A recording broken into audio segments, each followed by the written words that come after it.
Mr. Gray has made representations to the court that at best are misleading and in many ways simply untrue. And I need to correct them for the record because the media is here. I do not want the public to come away with the impression that improprieties have occurred. First, Mr. Gray, on behalf of his clients, has propounded a number of questions to our office and to the investigators. We have answered the ones that we can. We have not shared ones that we are concerned that Mr. Gray or his clients would make public and compromise the integrity of the investigation. For him to say that we provided no information is simply not true. Secondly, he claims that law enforcement has not interviewed his clients and that somehow that is the investigator's fault. In fact, from the very beginning, the investigators have attempted to interview his clients and Mr. Gray has not permitted it. Hello and welcome to True Crime Rocket Science, the most authentic voice in true crime. Can I be honest? This is so fucked up. Prosecutors, the people trying to put Brian Kober behind bars, the people trying to bring justice to the 4 victims, right? Kaylee, Xana, Ethan, Maddie, the people that are working to, deal with this case haven't been able to speak to Kaylee's parents because their lawyer has advised them against it. And what is so strange is you have the lawyer in court saying things only to be told by, or only for the prosecutor to stand up and say, what he's been saying is misleading. And he goes on to say something about, at best, untrue. I've got to say my impression, and perhaps I'm mistaken, but my impression is that the Goncalves family want to be allowed to talk to the media. They want to talk to the media, but they don't seem to want to participate in the actual prosecution of the alleged murderer of their daughter. I could be wrong. But they certainly do want to talk to the media. I might not be understanding things correctly, but as they seem, this is the very definition of holding court in the court of public opinion. And, is the thing being emphasized to them that you can jeopardize the prosecution of the murderer of your child by interfering in this whole process in the same way that by, undermining law enforcement, you could actually, as occurred right in the beginning, by undermining, criticizing, whatever, interfering with law enforcement, you could actually disrupt the actual investigation, the actual capture, the actual, the apprehension of the suspect or the potential suspect. We saw that Kaylee's father didn't seem to trust law enforcement, and they delivered. Was he right not to trust them? I don't know. Does he not trust the judicial system?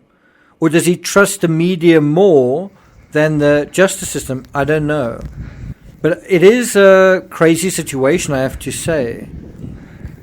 It seems like there's quite a lot of disrespect for the American justice system here in Idaho.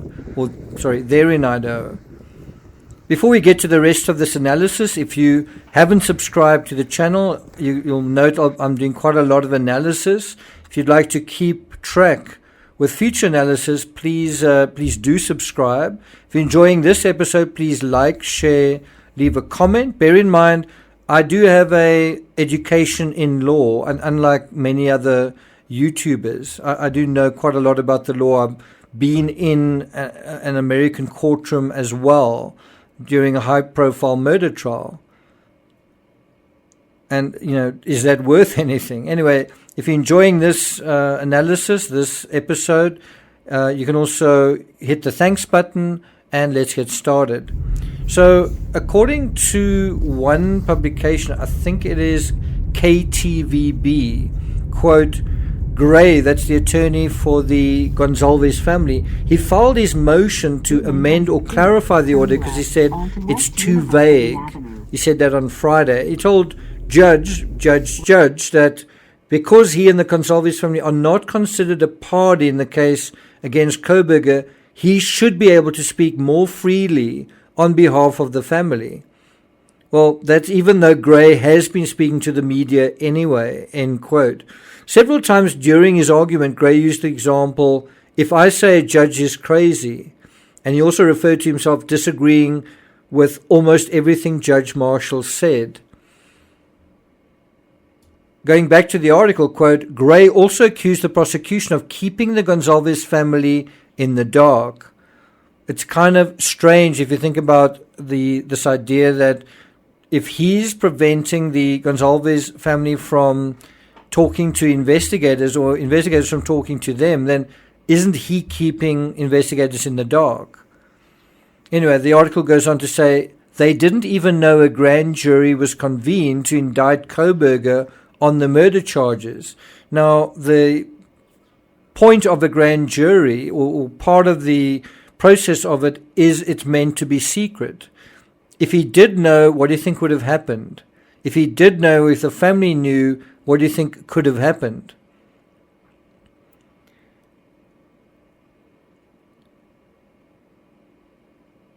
So I think that was right. I think it was right keeping the Goncalves family in the dark about the grand jury. Can you imagine if in the middle of that it was revealed?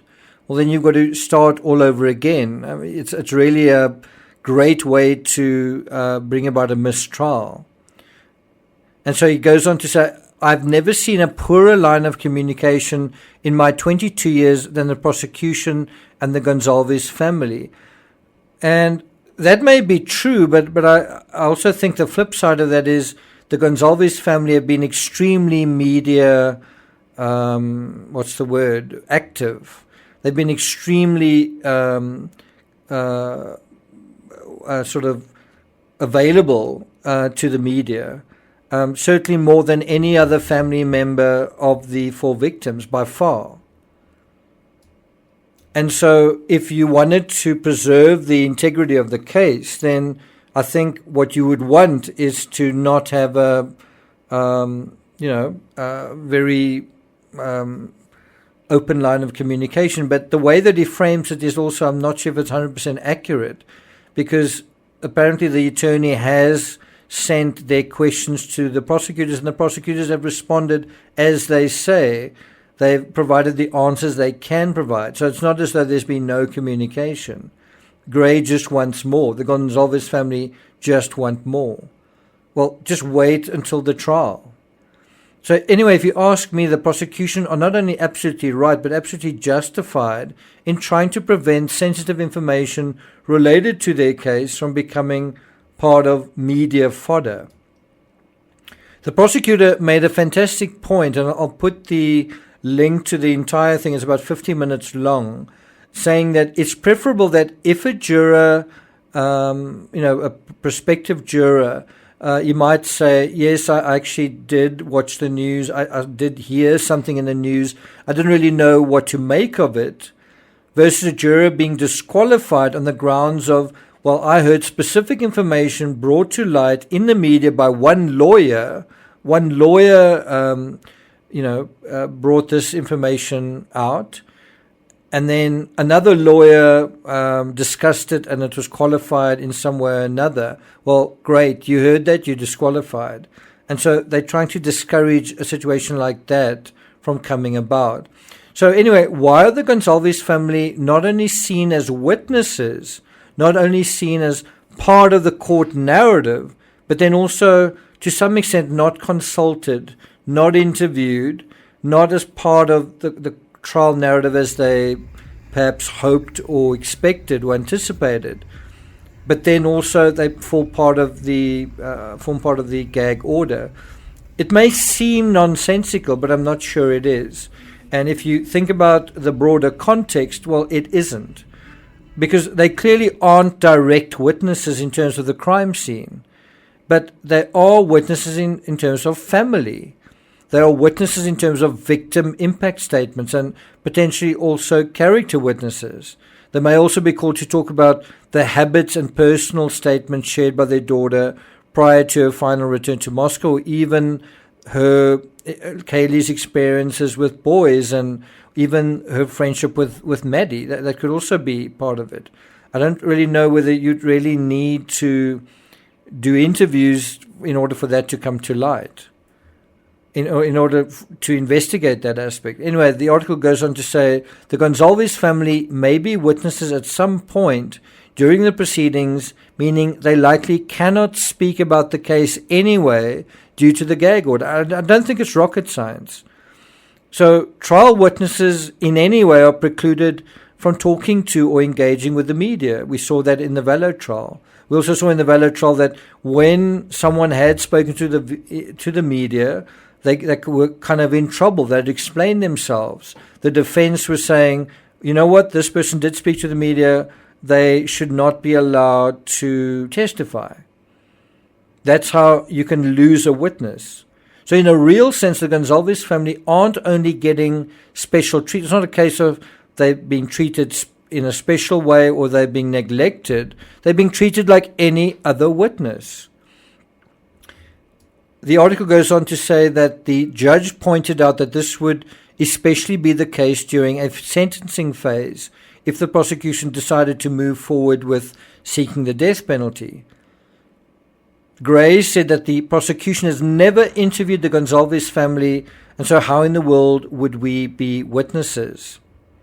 Judge and Gray began going back and forth in a kind of a tense exchange about the authority that judges have. That's according to the article.